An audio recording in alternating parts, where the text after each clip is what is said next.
Шойын жол мамандарына арналған мерекелік кештің шымылдығы марапаттау рәсімінен басталды. Осы салада еңбек етіп жүрген азаматтар кәсіби мейрамдарында ерекше қошеметке бөленді.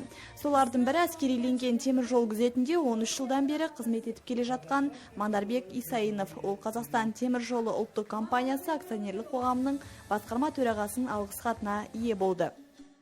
Мына КТЖ-ның президенттің атынан болғаннан кейін үлкен марапат деп есептеймін. Үлкен рахмет осы 12-13 жыл істеген қызметімді бағалап осындай алғыс хатпен құттықтағанына.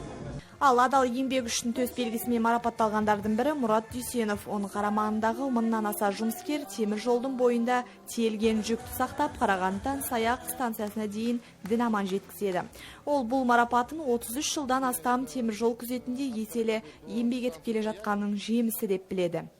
Сегодня получил знак. Бұл марапатымның орны бөлек деп есептеймін. Себебі Қазақстан темір жолы ұлттық компаниясы акционерлік қоғамының басқарма төрағасы Алпысбаевтың марапатын алдым. Өте қуаныштымын. Темір жолшылардың еңбектері ауыр әрі төзімділікті талап ететіні сөзсіз. Қазіргі өмірімізді вокзалсыз, вагонсыз және пойыздарсыз елестету мүмкін емес. Қарағанды темір жол ауыр жүк тасымалы облыстық бөлімшесінің директоры Марат Ибраев барша әріптестеріне ақ тілегін былайша арнады. Бұл әрине алғашқы марапатым емес, десе де еңбегімді елеп, қошеметке бөліп, осындай марапатқа лайық деп танып жатқандарына алғыс айтамын. Кәсіби мерекеміз құтты болсын.